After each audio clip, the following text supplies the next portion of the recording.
BC International in London. So Spriha has also won a number of awards for her work. In July 2020, she won Women's Economic Forum's Iconic Women Creating a Better Tomorrow Award. In September 2020, she was also shortlisted for the Asian Women of Achievement Award in Media category. She loves traveling, regularly moderates and speaks at a number of events. So she has also associated with Akanksha from our past few events, that is Impact 30 program and also NYC 2020. It's our great privilege to have over you here, ma'am. Welcome you in behalf of Akanksha Charitable Trust as well as PG Department of Commerce, Vivekananda College, Puttur, and all the guests present here. Welcome you, ma'am. Thank you very much, Dhanya. Thank you for that brilliant introduction. And I totally agree what you said in the beginning, that if you know how to communicate clearly, you have lesser conflicts, you have easier communication, which is very true because communication is the key. And when I say communication, it doesn't only mean verbal communication. Communication is many ways. So you've got verbal communication, you've got written communication, you've got sign communication. Anyway, we do a lot of communication on phones now. A lot of our communications are electronic. So whether it's through email or through WhatsApp or through social media. So communication is being able to convey what you want to say to the other person very clearly. And it's also a two-way street.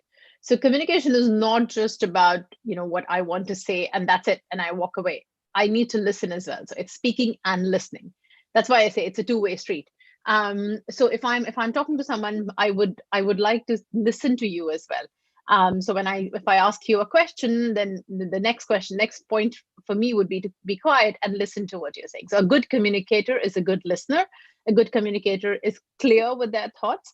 And a good communicator is somebody who who has it very clear in their head what they want to say, and then they break it down and they're able to say it or express it or write it in very simple or crisp language. So my idea of communication, I always say, when I'm saying something to someone or when I'm explaining something to someone, I always try and think about whether my grandmother would understand this, whether my 3-year-old son would understand this.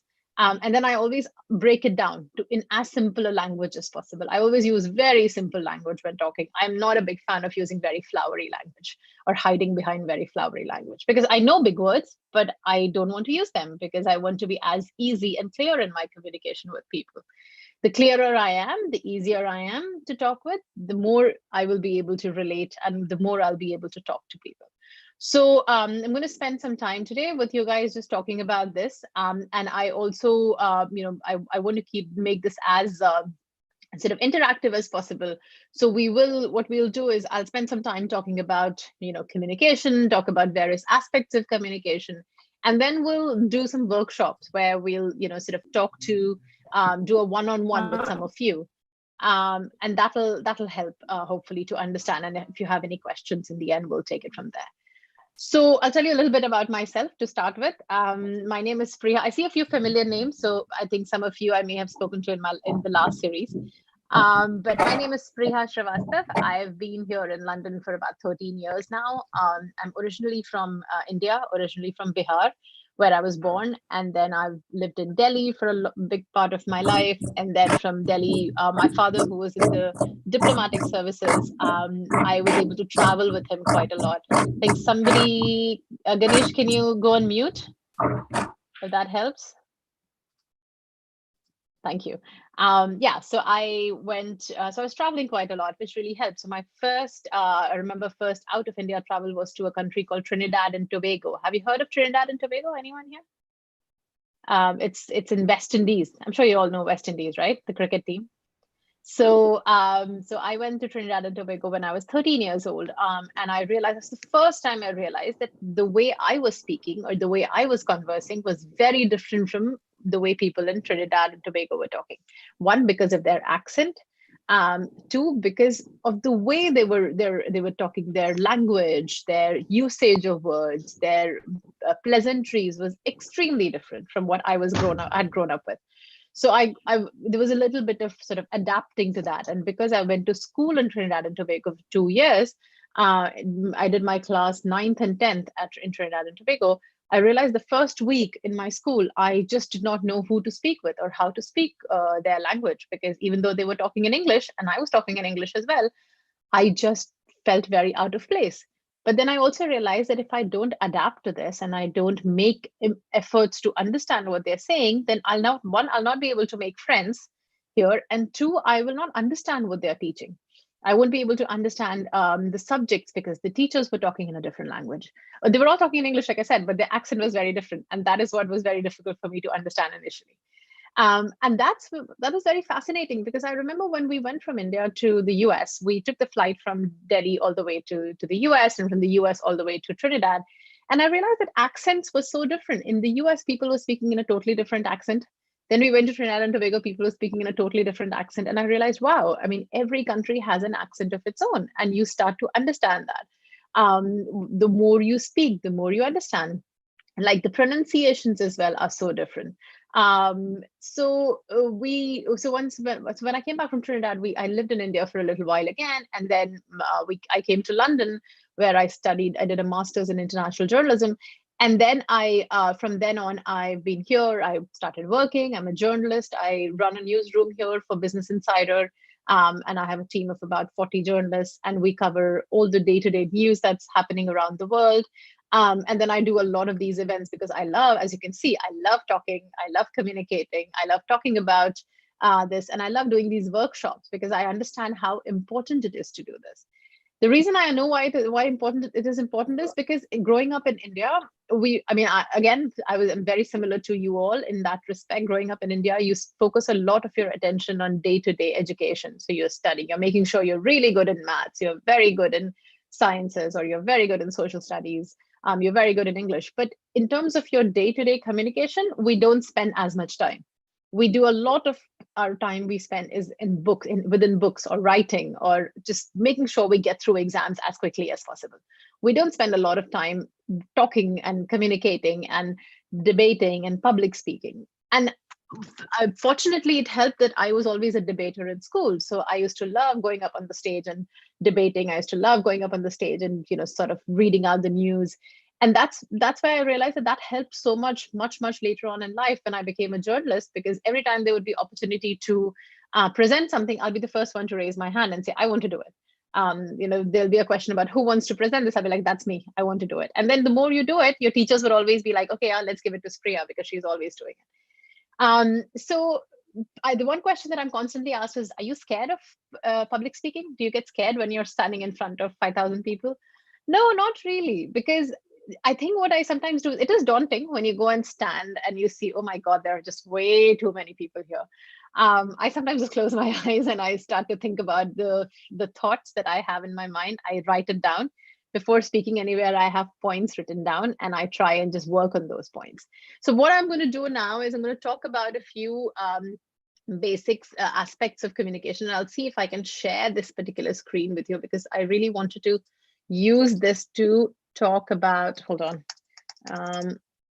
talk about our in the next half an hour or so, and just focus one by one on these skills that are extremely important in communication. So can I share my screen?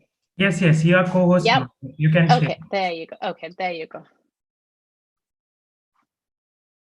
Can you see it? Can you guys see it? Yes. Yeah. Okay. So what are the main aspects of communication? As I said, communication is a two-way street. It's not just a one-way street. It's not just about me telling you something and then you walking away. If I ask you a question, hey, how are you doing? How's your weekend? Then automatically the next thing is I will listen to what you're saying. The same way if you're in the office and you go to somebody to ask. So in my case, for instance, I'm a journalist. I often have to talk about stories. So there is a big news story. There's a big story about a vaccination in the UK, and I'm talking to my reporter. Then it is a conversation. It is a two-way street. So I'll always say, what is the story about? And they'll say, oh, there have been 500 more vaccine doses that have come to the UK. Then my next question will be like, oh, 500 is a big number. Have you written a story on that? So it's a two-way street. It's both speaking and listening. But one of the most important things about communication is listening, because speaking is something that we all do. We are really good at speaking. We are really good at expressing ourselves. We are really good at writing what we want to. But are we listening enough? And that is something that I want each one of you to think about, to start thinking and do a bit of self-introspection, that when you're having these conversations, whether it's with your parents or it's within your school or in your college, anywhere, are you listening enough or are you speaking more? If you're speaking more than listening, then you know that there's something missing in that communication skill of yours. It has to be a both way approach. Sometimes you may only just want to listen, because sometimes somebody is saying something to you and all you have to do is just listen and sort of nod along or go, yeah, I understand what you're saying, or, yeah, that's right. And just make them feel that you are listening to their conversation. So listening is an extremely, extremely important aspect of communication. And I want you all to just sort of bear that in mind whenever you're speaking to anyone. It doesn't have to be only professional settings, in personal settings as well. In schools and colleges with your teachers, make sure that you listen. If you're a good listener, then you're a lot more alert and observant generally. Because you'll remember, you'll start to think about what the other person has said and you'll respond accordingly. So your brains are working a lot more. The second aspect is friendliness. What does friendliness mean? Friendliness means when we are having conversations with other people, especially when you're having a conversation with somebody new and you don't know that person at all, you want to come across as somebody who's friendly. You don't want to be rude.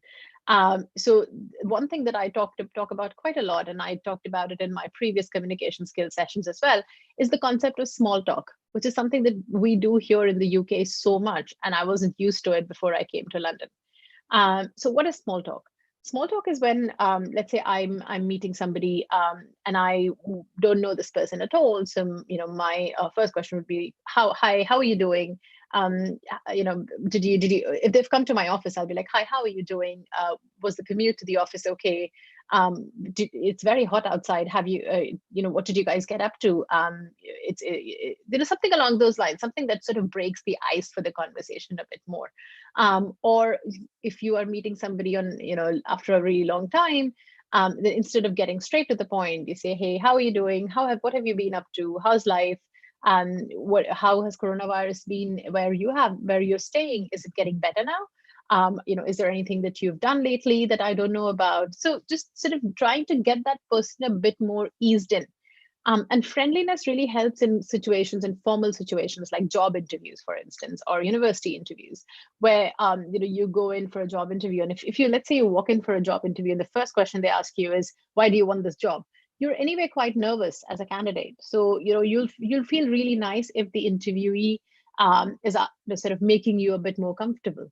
So if you go with a pleasant face and you go in and say, hi, how are you? And then they're like, hi, thank you for giving me the opportunity with this interview, and then get on started with the next questions, because then it gives you time to ease in as well, but it also gives them the time to understand that you are completely at ease. You're not nervous, even though you may be nervous deep down, but just don't show that on your face. So always have a friendly and a pleasant face. Third is open-mindedness, and this is extremely important. Open-mindedness is very important in a communication, in a conversation, when we are communicating with other people. Why is open-mindedness important? Because when we are talking to somebody and we don't agree with them, what do? We should still listen to them, because we are a good listener. We are still friendly. Remember all the aspects of communication skills. So if I'm having a conversation with somebody about Donald Trump, for instance, and I may not like Donald Trump, I may not be a big fan of Donald Trump, but if the person in front of me is saying, oh, Donald Trump is a great guy, I think he's the best president ever, I know that I don't agree with that, but I can't just get up and walk away, because that'll be rude. Or I can't just turn around and tell that person, hey, I think what you're talking is absolute nonsense, because that is rude. So how do I deal with that? I would say something along the lines of, it's very interesting you say that. I don't really agree with you, but I would really like to understand what's your thinking behind this, or what's your reasoning behind saying something like that. So open-mindedness has a couple of aspects to it. One, if you don't agree with what the other person is saying, still have a calm and pleasant face. Don't be like, I don't agree with you, or just get up and walk away, or look very perturbed, because you're trying to have a conversation, you're engaging in a conversation. The same thing applies for on social media as well. So I don't know if you all indulge in that or you see it, but on Facebook, sometimes people have so many debates about politics. Start commenting on each other's status messages. It gets nasty. But at the end of the day, what we are trying to do is we are all communicating on that one particular topic. So if one person on social media writes something anti-Modi and everybody else starts fighting with it, that is where open-mindedness comes in. You just need to make sure that even if you don't agree with that person, you keep the debate or you keep the conversation healthy, and it doesn't get out of hand. It doesn't get unpleasant. So that's an extremely important aspect of open-mindedness. The other aspect is feedback. What does feedback mean? Feedback means it's extremely important for us to, when we're talking to the other person, it falls into sort of similar to what I said about listening. So you have to be a good listener. But at the same time, you have to be extremely you have to be able to resonate what the other person is saying. So you have to have some sort of engaging conversation. So when you say feedback, if I'm having a conversation with someone, for instance, and I tell that person that I've had a really, really hectic day yesterday and I really don't know what to do, my head is aching. And the other person who's listening to me, who's a good listener, goes, oh, that's really sad to hear. Why don't you take the day off today? Why don't you get some rest? And then, I say something along the lines of, yeah, maybe that's a good idea. I probably will. So it's a meaningful conversation because the two of us have discussed a problem. We've got a solution at the end. Why is it called feedback? It's because we are able to, both of us are very engaged in that conversation. So both my partner and I are ensuring that there is enough feedback from the conversation. So we are both good listeners, but we are also providing problem solving in some ways. So feedback is extremely important as well. And feedback is also important there's another thing you can potentially do is if you're speaking to someone who's not listening, then it's also a good idea to just stop them and say, hey, you should also listen to what the other person is saying. So give that person very critical and constructive feedback. Sometimes when I engage in debates or if I'm moderating a panel, I come across people who will not let the other person talk. They will just not let the other person talk. So in that conversation, I have to sometimes stop and say, excuse me, sorry, but you really have to stop now. I have to give another person a time to talk. Or would you be able to let the other person also jump in with their comments? So that sort of brings me to the next point, which is confidence. So you can do all of this if you're confident about what you're saying. And in some ways, it's a vicious circle, right? If you're confident, you'll be able to give people feedback, you'll be open-minded, you'll be friendly, you'll be listening well. So at the end of it, it all boils down to confidence level. How do we get that confidence level? The confidence level automatically comes as we do more and more communication, as we speak more, as we read more, as we understand more, as we are more sort of active within our circles to talk more and more. So just being able to talk, being able to write, being able to communicate, those are the things that will bring confidence within you. And it'll also help if you're sort of engaging in these conversations with enough sort of preparation. So if you're going for a debate, for instance, ensure that you've written down the points that you want to discuss. If you're in a class and you still want to discuss something, make sure that you've got some points written down. It always helps. I always find it very easy if I have something written down in front of me and I'm talking from that, because talking points are always a great idea. Because sometimes what happens is we think we know all about it and then we go and start talking about it. And then 5 minutes later, we've forgotten. Because, as much our brains work very well, it can also forget. And it happens with me all the time when I have everything ready there, written there in my mind, and then I go and start talking, and then 2 minutes later, I completely forget. So what I do is I write it down. I write like 1, 2, 3, 4, 5, 6 bullet points down. And that really helps me. So I think and the more you do, it'll help you in getting that confidence, and it will eventually build over time. Nobody's born with that. It takes time to get there, and you will eventually get there if you practice. And then the final thing that I want to talk about was nonverbal communication. Now, nonverbal communication is very interesting and very relevant in today's times, especially with all you young people using mobile phones and WhatsApp and using emoticons. And it helps because sometimes just responding, sometimes just being there to respond with an emoji can mean a lot. If somebody says something and you respond with that, it does mean something. It's much better than just being silent, right? So nonverbal communication is a very important aspect. You see it on social media as well. When you write something and people like it on Facebook, or people retweet it on Twitter, or they like it on LinkedIn, it's becoming more and more popular now. That you've got like 10 likes or 10 tweets. You've written a tweet, you've got 10 retweets for that, or 10 favorites on your tweet. It means that people are engaging in your content. So having that nonverbal communication aspect is also very extremely interesting. So think about it when you're having those conversations in your family groups on WhatsApp, or with your friends, or on social media. Think about how you can use emoticons to communicate better. Now, I mean, I would stay away from like angry emojis, because I think if you want to say something uncomfortable, it's better to say it face to face, or it's better to write a more crisp message than sending like somebody an angry emoji, because I don't think that works the best. But I'm a big fan of thumbs up and thumbs down. So I think that for me, I think that does the trick. Sometimes instead of writing a long message to someone, or writing, okay, I just send a thumbs up, which means, yeah, it's all fine, it's perfect. So again, that's something that we should use more and more, and we should just be mindful of. So that's I'm going to stop sharing this, but that's sort of the thing that I wanted to talk about. I now want to couple of things. I would love to see some questions from you all. So if you want to send me some questions on chat, which we can get to in the next 15 minutes or so, or you can raise your hand, or you can write it and post it in the chat privately to me, and we can take it from there. But one thing I want to do now is do a little bit of workshop with some of you. And the workshop is something that I did in some of the last sessions as well, which is very interesting, is where we do a bit of role play, where we think about all we've talked about, listening, friendliness, open-mindedness, feedback, confidence, and nonverbal communication. I mean, we'll keep the nonverbal communication out in this case, because it's a bit difficult to do that face-to-face. But I'm going to ask you all to just have some conversation with me. Just talk about, we'll just do a normal catch up, just, like two friends who've met after a really long time. And then we'll just give a bit of feedback on that. Is that okay with everyone?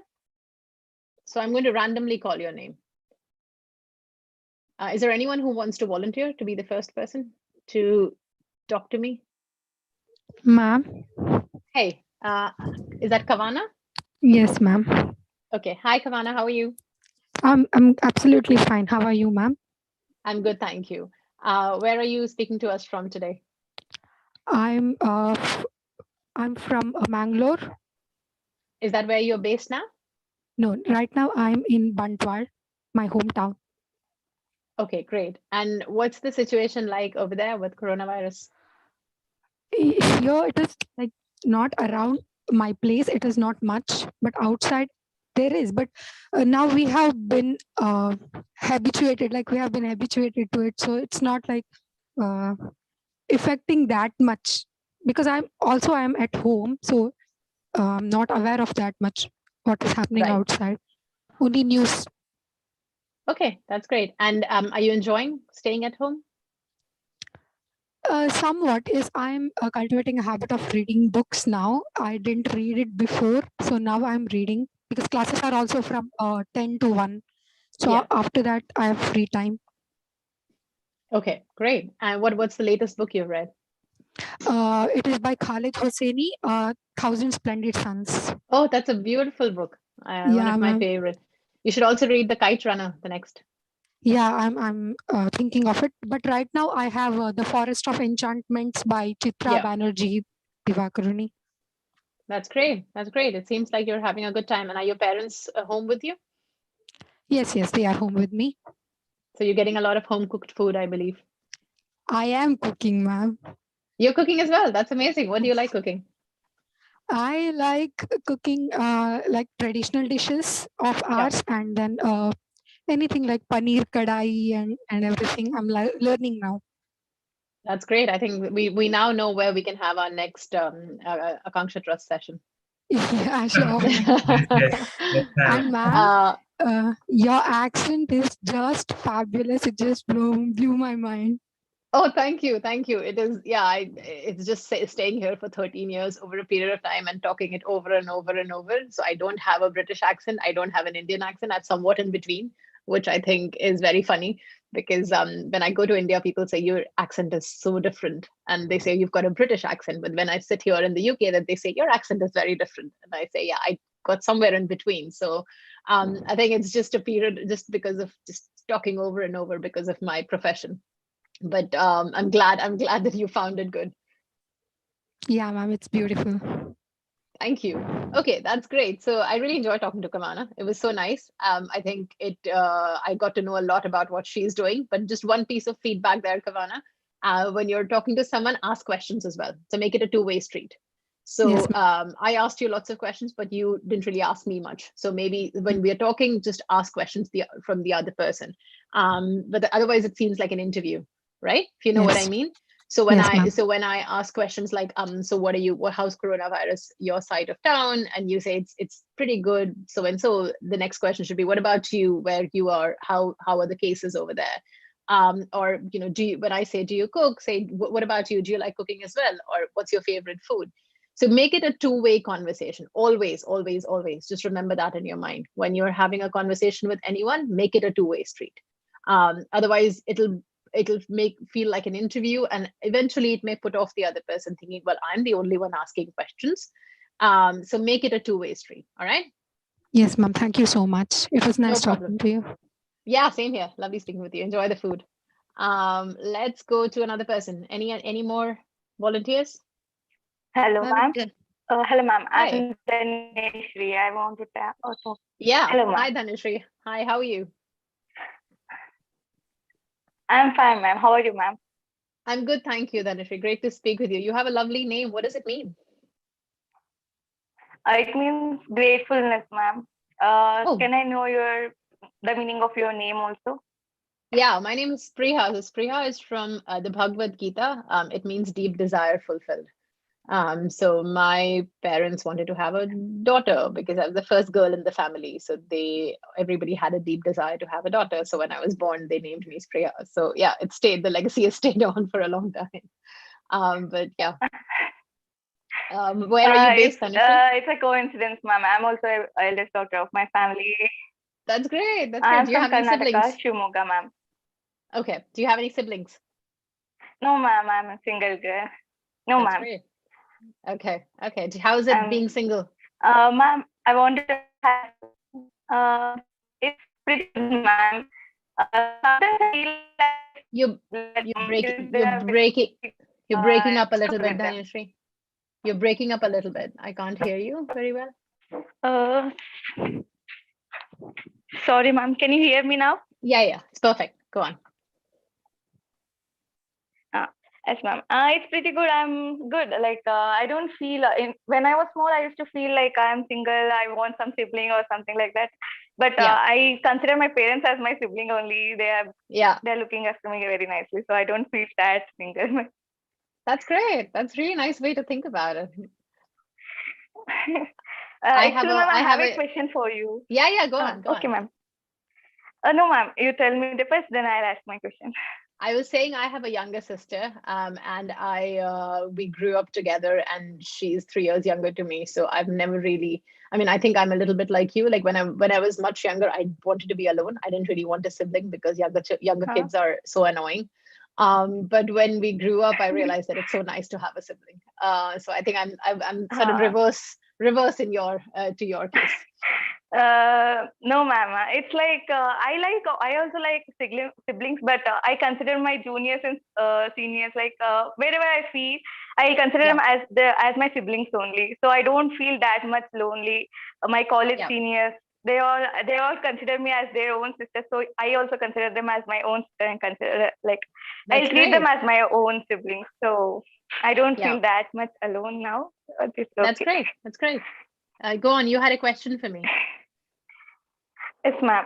Ma'am, when we are talking with someone whose accent is very fluent, and he's at that time we will feel some kind of hesitedness, like not for you. You make us very comfortable to talk with you, but some people their accent will be very nice and they will be speaking so fluently. At that time, we'll feel very we'll feel less confidence. At that time, can you give some tips for us? I'm going to be a doctor, so I'm going to meet so many people. I'm going to meet many patients. Not consider if I want to talk to them and build a good relationship with them. How can I follow my conversation with them? Can you give some tips for that? Absolutely. That's a brilliant question. Very, very good question, Dhanashri. See, I think Thank you, ma'am. one thing you have to bear in mind, and I think we in India sometimes don't do that, is English is not our first language. It's not. Our first language is our mother tongue, the language that we grew up, we speak at home. For me, my first language is Hindi because that's the language I was born to learn. That's the language I speak at home. But eventually, English takes over because you start to speak English in your college, in your university. Your medium of instruction is English, and then everywhere it's English. So eventually, what happens is we become very conscious over a period of time if our accent or our way of talking is a bit different than others. And I told you when I went to Trinidad, that's exactly how I felt. I felt my language is very different, or I speak in a very different language. You have to remember that it is great that you're able to speak English and your mother tongue is something else. I mean, it's actually a big plus that you're speaking in English. A lot of people in other countries, so I live in Europe, I live in UK. I have colleagues who are from Italy, Spain, Portugal, France. Their English is really, really bad. And they're always asking me, how do you speak such great English? And I keep telling them, in India, everyone does because we all study in English, even though it's not our first language. But they don't feel ashamed. They never feel ashamed. They talk to me in very broken English, and I still understand because they say that that's not their language. That's not their mother tongue. So I think that's the thing that we really need to keep in mind, that English, you're speaking English, which is great, but don't ever feel ashamed or don't ever feel hesitant because your language is not the same as somebody else's language, or you are not as fluent because somebody else's is. That's absolutely fine. That's the first thing to bear in mind. Just have it very clear. If somebody makes you feel uncomfortable and say, I don't really understand your language, I say, that's okay. English is not my mother tongue. So, I'm learning and I will eventually get better. So I think be absolutely confident. And that's what comes to confidence. The thing we discussed, be confident of what you're speaking.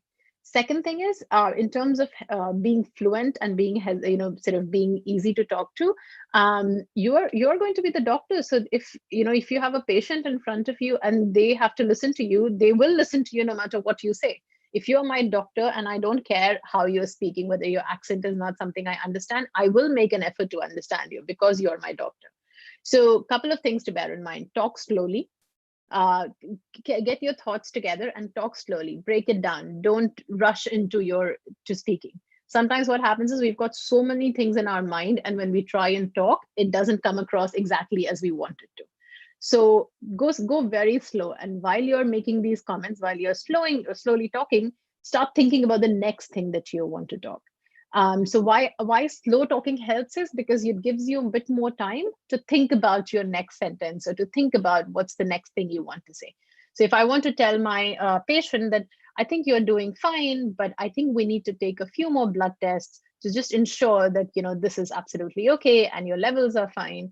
So just slowly talk it through. Don't get. I mean, first thing, as I said, don't get hesitant because your language is a bit different than theirs. Be very confident of what you're talking. And second, just talk slowly, and get on to the next sentence, then the next sentence, and then the next sentence. Keep pausing every now and then. So don't try and rush through your sentence, because I think that's where we start to struggle.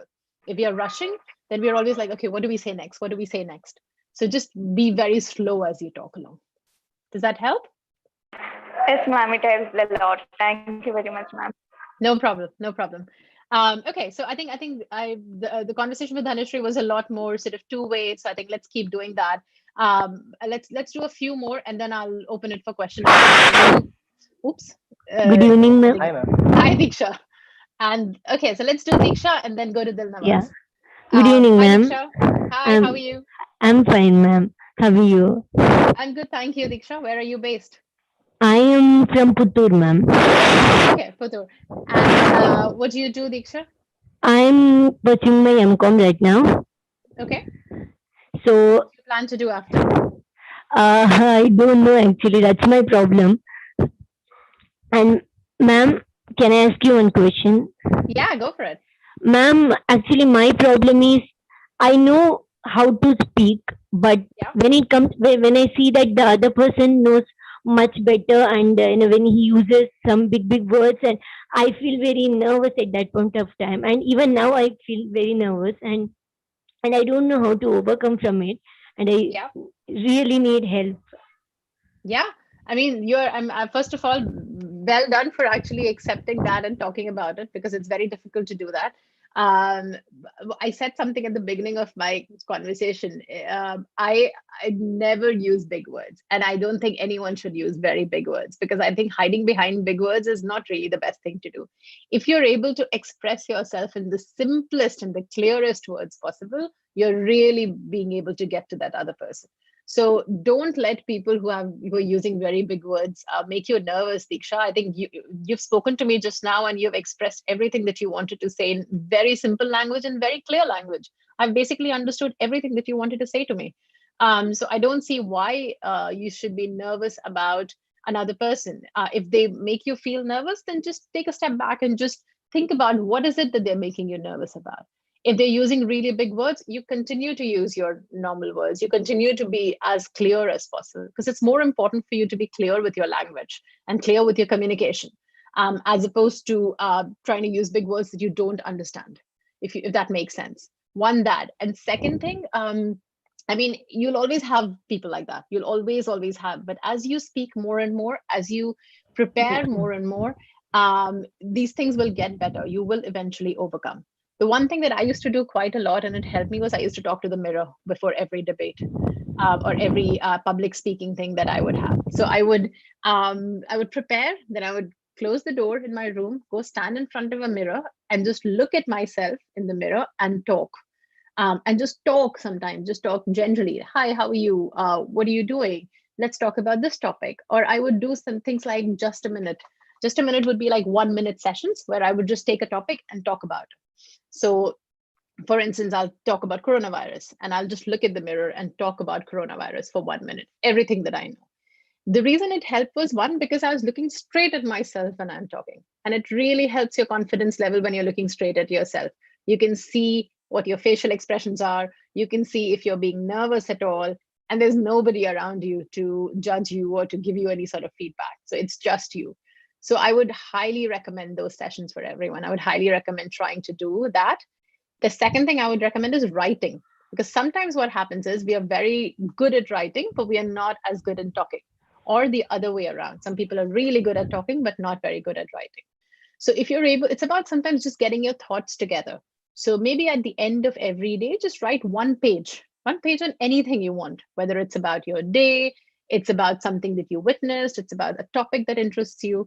The reason it'll help is the more you write, the more you talk, your language will get better. As your language gets better, you'll get more and more confident. You understand? These are like, it's all Yes, interrelated. ma'am. Thank you. So take these small steps, Okay. and then you'll eventually see that your confidence will start getting better. But like I said, you and we just talked, and I thought that you're you're expressing yourself very clearly. Yeah, I mean, yeah, once I'm very comfortable to talk with the other person, then I can speak. But Yeah. until then, I feel very nervous. Yeah, so try something along the lines of small talk, as I said. When if you feel nervous initially, you be in the driver's seat when you're having conversation. How do you come into the driver's seat? When you start talking to someone, say you start asking questions. So let's say you and I are talking, you meet me after a really long time. Instead of me asking questions, you start, hi Spriha, how are you? It's been a long time. What have you been up to? While you've asked me that question and I'm answering, it gives you a little bit of time in your mind to just calm down and think about what you're going to talk about next. So your nervousness levels will come down a little more, right? Yes, So ma'am. try and do those things. So 3 things. One, try and speak in front of the mirror. Try and do that every day, at least 5 minutes every day. Just stand in front of the mirror and just talk and look at yourself. 2, try and write at least a paragraph or 2 paragraphs every day. Anything about anything, just your thoughts. And 3, as I said just now, try and ask questions when you're talking to people. So it gives you a bit more of control of the conversation, but at the same time, it gives you time to just bring those, sort of nervousness levels down. Okay. Thank you, ma'am. That's No going to problem. help, I guess. Thank you so much. No problem. Let's go to Dilnawaz. Hi, ma'am. How are you? Hi, Dilnawaz. Hi, good, thank you. How are you? I'm good, ma'am. Actually, I've been listening to you, So like I had my question previously. My question was something else. By the end of I've been listening to like since three people have spoke to you. So my almost my answer has been answered. But I have a few more things which I want to ask you. Absolutely, go for it. I did not have this problem from before. I did not Yeah. have this problem before, but like slowly I have been noticing that like people are having a complaint with me saying that Mhm. I'm not speaking clearly. They're not able to Okay. understand my words. So they are Okay. like misunderstanding me a lot. Okay. So that is a thing. So when I heard you, like all these essential things said, you mentioned six things. So Mhm. I heard like with the first word which you said was listening. So Hmm. when I analyzed myself, I thought like, okay, I listen less while I'm speaking with another person, right? I don't listen to them much Yeah. because I'm a very talkative person. So once I start talking, I keep on talking. So I like listen them a bit less. I thought that. So I Yeah. analyzed that myself. So henceforth I'll be taking care of that thing. But Yeah. one more thing is, ma'am, like see, now I'm talking to you, so I'm careful, right? Okay, because I'm like in my consciousness. Like, I know what I have to speak, and I'm talking to you very clearly, and I'm opening my mouth well. Okay, Yeah. but when I'm having a conversation with my siblings or my parents or my close ones, right? So Yeah. I don't. They tell me this that I don't open my mouth, and my words are not that clear. Okay. Okay, so can you give me an exercise or something where like I can work on this and like my vocal tone, I can work on these things and everything, and yeah, that's the thing. Yeah, I Can think you I help think me with you've that? you've self-analyzed really well. So well done Yeah, on that. Very good thank you, analysis. I ma'am. think I think the Mm, first step towards this is just understanding what the shortcomings are. yeah, I mean, I totally relate with this. I think when I came to London about 13 years ago, I remember the first thing. So I came to study journalism, and one of the things that we had to do in journalism was broadcast, which means recording for radio or TV, just learning how to do it. And they told us a very golden rule, which was you should try and would say 3 words per second. It shouldn't be more than 3 words per second. Now, okay, I realized that I was speaking really fast, much, much faster than that in the first couple of days while I was here. So people were finding it difficult to understand what I was saying. So like I would just go, like, if I would say, I would just go through things very quickly and people would be taken aback. So I realized that the way to deal with it is be very mindful of how I'm talking. So in my mind somewhere, I started counting 3 words per second. One. Second, I started speaking more clearly, making a real effort to speak. So every word that came out of my mouth, I ensured that that word was very, very clear. So you see how I'm speaking right now also? While I'm speaking, I'm thinking in my mind that every word that comes out of my mouth is very clear. It helps that I use my hands quite a lot. And I yeah, do that because I speak quite regularly. Because what it does is it's your mind, your brain, and your hands are working together. So it's in yeah. sync. Even I have that So habit, ma'am. Like even yeah, I do so this just exercise. slowly talk.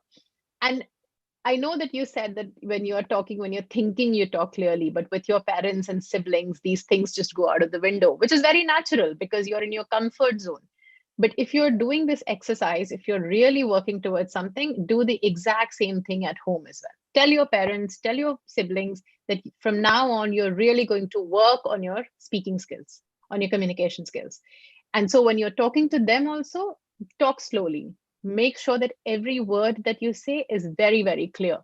And the more you practice, as they say, old habits die hard. We really have to keep practicing these things. So the more you practice, the more you will get better at it. And once you've sort of done this for a little while, this will become part of your personality. It'll become part of your character. Mm, And as I told Diksha just now, one more thing that will really help is just standing in front of the mirror and practicing. okay, So take a piece of paper, take a book or take a newspaper and read one paragraph while you're in front of the mirror. And when you're reading, keep the three word per second rule in your mind.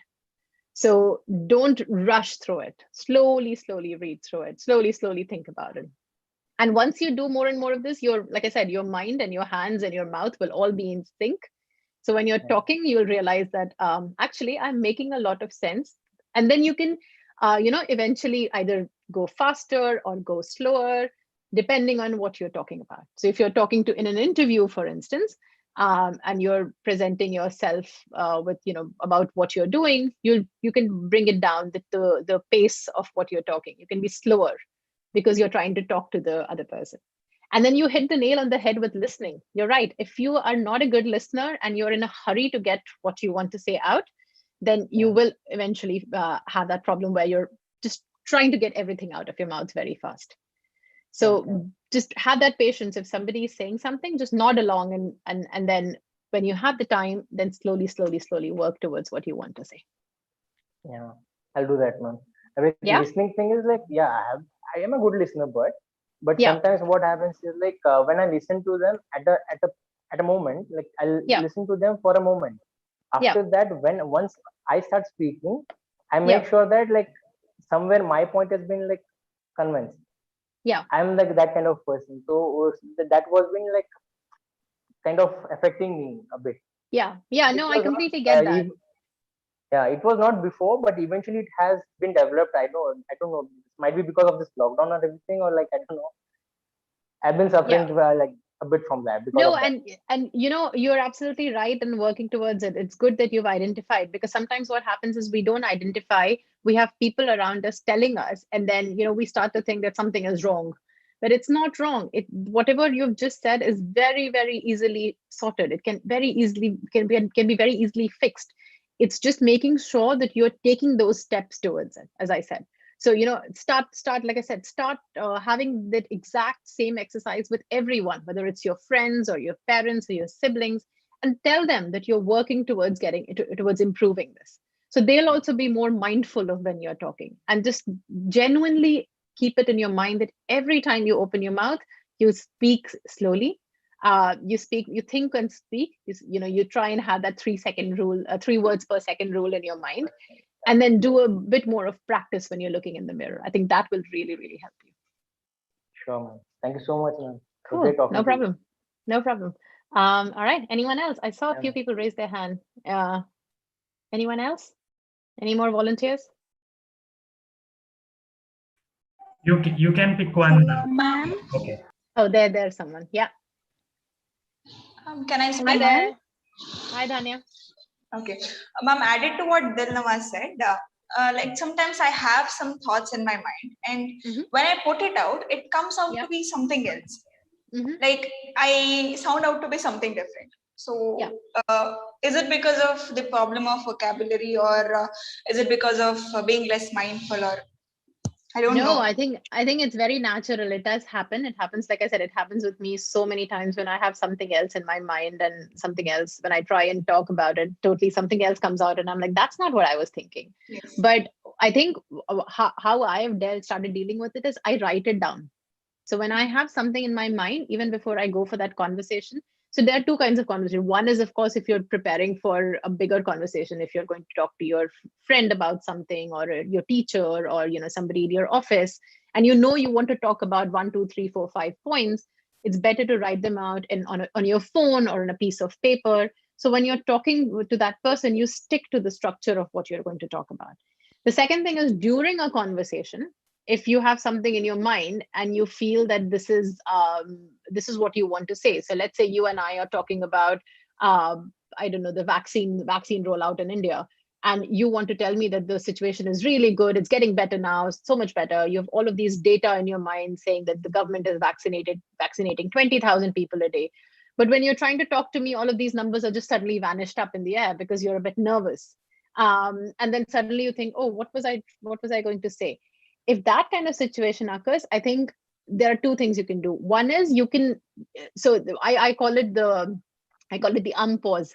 Basically, what happens is, if I'm talking to you, and while you are talking and I'm listening, I keep thinking about what I'm going to say next.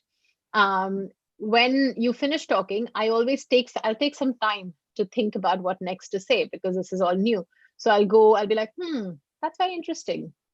And then I'll take a little bit of time to think about what I'm saying. So, to you, it comes across as, oh, wow, she's thinking, this is a bit more of a thinking conversation. And then I slowly tell you what I have in mind. So I'll be like, that's very interesting, because I was just reading that the government is looking to vaccinate about 20,000 people a day. Is that still happening? So, I'm thinking, I'm taking my time, but I'm also buying some time from you by just going, that's very interesting. So I use that quite a lot through the conversation when I'm speaking to people, because it slows down the conversation. It gives me time to think about what I want to say. And I also always have like a pen and paper on my phone. So if you're saying something and I really want to talk about, I'll just write down a little point on my phone or somewhere just to say, sorry, I'm writing this down so I can come back to it and talk to you. So I'm writing notes at the same time, because sometimes you have it in your brains, but it just goes away. So make a structure, always write down points, always write down things. It'll really, really help you if you write down, because then you'll have something in front of you. One is that. Second is just, like I said, be confident through it, through the conversation. Don't let nervousness take over, because a lot of times these things happen is because we get nervous. And when we get nervous, then suddenly we may have 10,000 things in our mind, but nothing comes out. So try and sort of be confident through this thing. Whatever you've prepared, whatever you know it. So move around, work with it slowly, and sort of talk slowly. So that gives you time to think, and that makes the other person also think that you're engaging with them, and the conversation is more comfortable.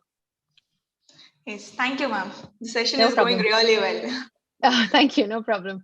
We've got 5 more minutes. Sorry, after that I need to jump off on another call. But any last question? Hello, ma'am. Hi. How do you say your name? Is that Akshita? Yes, ma'am. I'm Akshita. Hi, Akshita. I have a question. Yes, ma'am. I have a question. Go on. When I speak in English, a lot of grammar mistakes are there. When I chat with someone, no problem. When I chat Akshita, with can you someone, repeat? Yeah. Okay. When I speak in English, there's a lot of grammar mistakes are there while I'm speaking English. When I chat with someone, no problem. When I came to speak, there's a lot of grammar mistakes. So how can I come out from that, ma'am? Okay, that's a really good question. And I think when you're saying when you chat with people, you don't have grammatical mistakes, but when you're talking to people, then there are grammatical mistakes. Is that right, Akshita? Ma'am. Yes, ma'am. Okay, so when you're chatting with people, I think chatting is a lot more conversational, right? On whether it's on phone or anywhere else, and we don't really give as much importance to grammar at that point of time, because we use all sorts of slang when we are chatting on WhatsApp or Facebook or anywhere else. So I think I wouldn't worry about that. When it comes to talking, and if you think that you're making grammatical mistakes, my suggestions to you would be: one, read as much as possible, whether it's newspapers or books, or I think Kavana was just mentioning how she's reading a lot of books right now. I think that is a really good way of building your skills, because the more you read, the more you understand the usage of language in writing, the more you're able to use words as well, to understand phrases and where to use them, how to use them. So read as much as possible. I think that's my suggestion to all of you if you're looking to build your language and build your skills. So pick up the newspaper every morning, read the newspaper, pick up some books, light books to read as well. Don't have to go into very heavy books if you don't want to do that, but start reading like small things. And the second thing that I really advise everyone is, let's say you've read a book and you really like that book and you thought it was very interesting, then use that book to write like a paragraph or 2 paragraphs or a page of what that book was about. How that helps is that's going to help you in comprehension. So once you've read that entire book, you've understood something from the book, and then you write it down. When you write it down, you're essentially just translating everything that you've understood in your mind into your communication. So you're basically reading something and then you're translating it to writing. And the more you do, the more of these you do, it'll really help you in building your language, building your communication skills. So all of this is, in some ways, it's a bit of a vicious circle. If you do more reading, you do more writing, it helps you in your communication skills. If your communication skills get stronger, you'll get better at talking with people, you'll get more confident, and eventually, you'll be a bit more in control of your language. So I mean, Akshita, I don't know if that answers your question, but my suggestion would be to read a lot more. Yes, ma'am. Thank you lots, ma'am. No problem. Over to you, Srisha. Yes. Shisha, just 1 minute. Madam, hello, it's Yes, hi. Shisha. Hi, ma'am. Very good presentation, a wonderful presentation to hear. I just to add to your presentation, because whatever you said, we are actually practicing it in a classroom. I've been asking all these years my students to write down few words as a thought, and I begin my class with the thought for the day. I made like this, your presentation made it like it added to my strength. Actually, it added to my strength that you have done it. A wonderful session, madam, from the PG Department of Commerce. A heartfelt thank to you.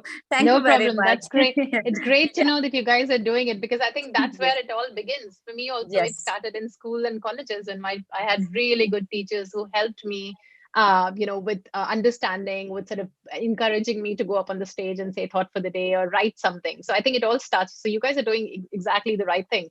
And all the students, I guess, just like I said, keep your confidence levels high. Don't let anyone bring it down. Just because, we speak sometimes in a bit of a different accent, or our way of saying things are different, doesn't mean that anyone can, make you feel nervous. As I said at the beginning, English is not our first language. So we should still be very proud of the fact that we are able to speak really good English or write in English and converse. So if somebody makes you feel nervous, just don't be nervous. Just keep your thoughts together, talk slowly, and keep practicing, keep reading, keep writing. I think that'll help you. Yes, a wonderful session, madam. Thank you very much.